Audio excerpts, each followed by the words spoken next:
first time, we're hearing from the family of a Houston mother and wife killed in a triple murder-suicide. Police say Matthew Mitchell murdered his wife, T, and their two young children before killing himself. The family says they want T to be remembered by her maiden name, Mai. Her family telling us police made the horrific discovery during a welfare check after the children's babysitter went to pick them up from school, only to learn they had never arrived. The babysitter showed up at the school to pick up two children, and those children had never arrived. That is how the world found out the Mitchell family was gone. Not a neighbor who heard something, not a security alarm, not a phone call from Matthew, a babysitter, standing in a school pickup line, looking for an 8-year-old girl and a 4-year-old boy who were never dropped off that morning. And in that moment, in the most ordinary, routine, heartbreaking way possible, everything unraveled. But here is what I need you to understand. That detail, that specific, devastating detail, was hidden from the public for over 2 weeks. The official story was vague. The timeline had gaps. And in those gaps, the internet built entire theories. Conspiracy theories, accusations, speculation about who knew what and when. People pointed fingers at the babysitter. People questioned thy sister. People wondered whether someone else was involved. And none of those people had the full picture, because the full picture had not been released yet. Until now, because on May 20th, 2026, Thy's family broke their silence. And what they said in that statement did not just fill in the gaps. It corrected the record on details that major news outlets had been reporting as fact. Details that had made it into scripts, into videos, into comment sections, into the way an entire community understood what happened to this family. And some of those details, including one of the most repeated facts about this case, were wrong.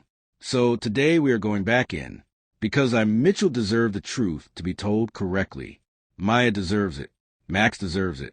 And you deserve to know what the family actually said versus what the internet decided was true. You are watching Crime Files. Hit that like button, subscribe, and click that bell icon right now, because this is the episode that changes what you thought you knew. Now let's get into it. The first thing the family addressed was the pregnancy, because if you've been following this case at all, across any platform, any news outlet, any true crime channel, you have heard that Thy Mitchell was pregnant at the time of her death. That detail has been repeated everywhere. It has been part of how people have processed the weight of this tragedy. The idea that not just 2 children were taken, but a third life that had not even fully begun yet. And the family is saying that is not true. Their exact words. The family would like to clarify that reports stating that Mai was pregnant are false. No law enforcement official has made such a statement, and no such information appears in the autopsy report. Let that land for a second. No law enforcement official ever said it. It does not appear in the autopsy report, which means this detail, this devastating, widely circulated detail, was never verified. It moved through social media and into mainstream reporting without anyone officially confirming it. And for over 2 weeks, it became part of the public narrative of who Thy was and what was lost on May 4th.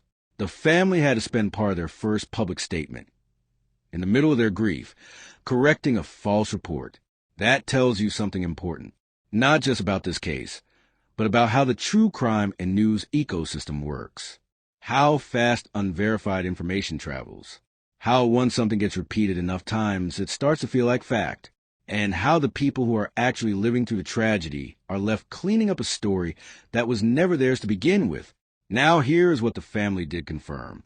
And this is where the story gets even more heartbreaking than anything we have discussed before. The welfare check. How it actually happened. Because the version that has been out there, that a babysitter simply hadn't heard from the family and called for help, is technically true but massively incomplete. The full picture is something else entirely. And once you hear it, you will not be able to unhear it. The babysitter went to school to pick up Max and Maya. That is how this started.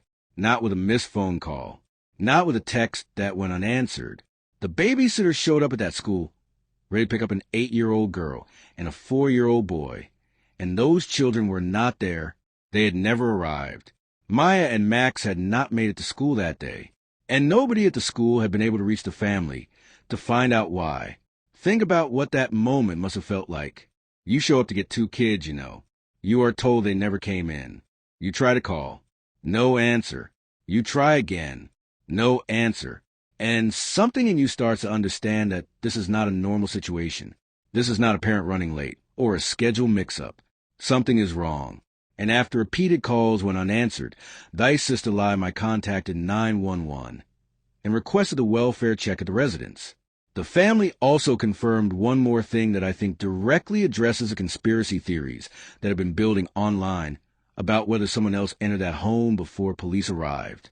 They stated clearly and on record, no family member or individual entered the home prior to law enforcement responding.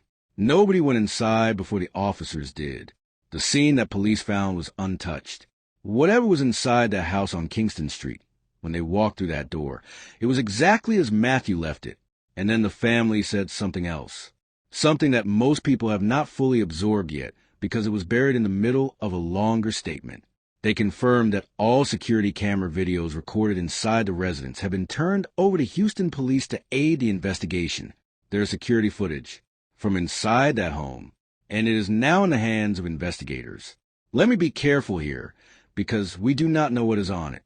We do not know what angles those cameras covered, what timestamps are on the footage, or what exactly investigators are looking at. But we know this.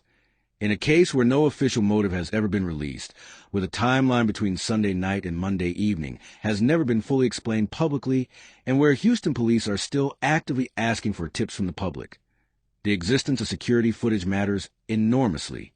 It means there may be a record of what happened inside that house. It means investigators may already know more than they have shared. And it means that whatever conclusion this investigation ultimately reaches, it will be grounded in evidence that goes beyond what was visible to the officers who responded to the welfare check. The investigation is not closed. It is moving, and quietly, it may be moving faster than any of us realize. Now I want to talk about what the family is building in the aftermath of all of this, because in the middle of correcting false reports and navigating a criminal investigation and planning a funeral, Thy's family has launched something that tells you exactly who Thy was and what her people are made of. They have created the Thy Mai Foundation, and I want to read you their mission statement directly, because I think it is one of the most powerful things to come out of this entire case. They wrote, "No family should endure what ours has endured. The Thy Mai Foundation was created to turn grief into action, to fund programs, advocate for legislation, and build the community resources that keep women and children safe. This foundation carries Thy spirit forward. Fierce, protective, unwilling to look away. She built spaces where people felt welcome and safe. We intend to build a world where more women and children are safe. Fierce, protective, unwilling to look away." That is who Thy Mitchell was. That is the woman her family is describing. Not the version that gets reduced to a victim in a headline. Not the woman at the center of speculation and rumor. The real woman. The one who spent her career building spaces where people felt safe and celebrated. Who mentored younger chefs and pushed for other people's success. Who took her daughter dress shopping the day before she died and captioned it the sweetest mom-daughter time. That woman's family is now building a foundation in her name to make sure other women and children do not end up the same way she did.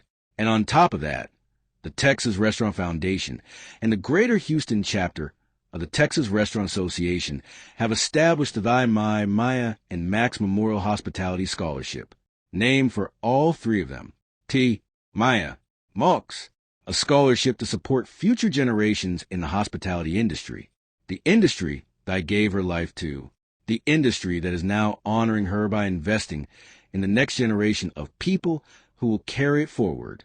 And on Sunday, May 24th, this Sunday, the family is holding a tribute at the Wortham Theater in Houston. A tribute show from 10 in the morning to 12:30, followed by a reception until 2:30 in the afternoon, open to the community. And in lieu of flowers, the family is asking people to donate to the Thy Mai Foundation, not flowers that will wilt and be thrown away. A foundation, legislation, programs, resources. That is what Thy's family is choosing to build with the worst thing that has ever happened to them. Now I want to go back to something, Because the new information from the family statement does not just correct the record, it reframes the entire conspiracy theory conversation that has been happening online. And I think we owe it to the people who have been speculating to walk through what this new information actually means. The theory about the babysitter and Thy Mai being somehow involved, or knowing more than they were saying, was always based on a gap in the timeline. People could not understand why it took so long for someone to check on the family. They read Thy Mai's carefully worded Facebook post as evasive. They questioned the babysitter's proximity to the family. And without a clear explanation of exactly how the welfare check came about, those questions had nowhere to go except deeper into speculation. But now we have the explanation, and it is simple, and it is gutting. The babysitter went to school to get those children, and the children were not there. That is not the behavior of someone with something to hide. That is a behavior of someone doing exactly what she was supposed to do, showing up for two kids who needed to be picked up and discovering in the most ordinary way possible that something had gone terribly wrong. She did not fail to act. She acted the moment she understood that something was wrong. She made the calls. The calls went unanswered. And then Thy's sister called 911. There is nothing suspicious in that timeline. Once you know the full picture, there is only tragedy and the confirmation that no one entered the home before police did. That closes another door that people have been walking through online. The scene was not disturbed. Nobody had access. What police found was exactly what Matthew left behind. So where does that leave us? With the affair theory still unaddressed by the family, with the business and pharmaceutical past still unexplored in any official capacity, with security footage now in police hands that nobody outside the investigation has seen, with a motive that Houston police have still never officially confirmed or explained, and with an investigation that is ongoing, active, and apparently in possession of more evidence than the public knows about. Here is what I keep coming back to. The Thy Mai Foundation's mission statement uses a very specific word: legislation. They are not just creating programs. They are not just offering scholarships. They are explicitly stating that this foundation will advocate for legislation. Legislation to keep women and children safe. And when a family that has just lost a mother and two children to what authorities are calling a domestic violence homicide says they want to change legislation, they are pointing at something specific. They are pointing at the gap between what the law currently allows and what they believe should be different. Thy's own father pointed to it in the days after the deaths. Depression, mental health, Texas gun law, 3 words. And now his daughter's foundation is being built around the idea of legislative change. These are not people processing grief quietly. These are people who are angry, who are channeling that anger into something, who have decided that the system that failed to prevent what happened to Thy and Maya and Max needs to be different. And they are going to spend whatever energy they have left trying to make it different. That is a powerful thing to witness. And it is the kind of response that turns a tragedy into a movement. But here is what I want to sit with as we close out this chapter of the case. Because all the new information, the pregnancy correction, the school pickup detail, the security footage, the foundation, all of it is important. And all of it adds texture and truth to a story that has been running on rumor for too long. But none of it answers a question that everything else orbits around. Why did Matthew Mitchell do this? We still do not know. The motive has never been officially released. There is no note on record. There is no documented history of violence. There is no financial filing or court record that explains the pressure he was under. There is no ex-employee or former colleague who has gone on record to say they saw this coming. There is no friend who has said Matthew told him something was wrong. What there is a man who by every external measure had everything, a career that had reinvented itself twice and succeeded both times, a community that respected and celebrated him, a wife who was remarkable by any standard, 2 children who were loved, a life built around travel and food and culture and connection. And something inside that life broke so completely and so invisibly that the people closest to him had no idea until the babysitter showed up at a school and 2 children were not there.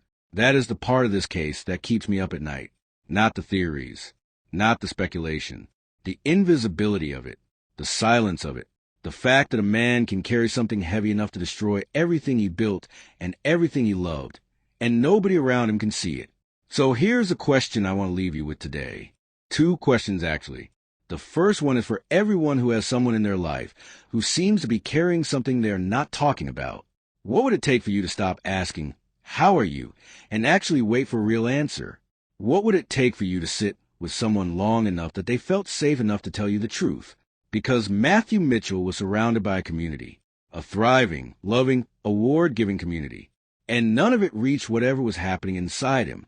What does that tell us about how we show up for the people we say we care about? The second question is for the system. Thy's family is building a foundation to advocate for legislation, and they are right to do it. Because when a woman and her children can be killed inside a home with no prior police calls, no documented history of violence, no flag in any system anywhere, and the only thing standing between that family and that gun was a man's private internal collapse, something in the system is not working. What would have to change for a family like Thy's to have a fighting chance? What laws, what resources, what access points would need to exist for someone to have reached Matthew Mitchell before May 4th? These are not rhetorical questions.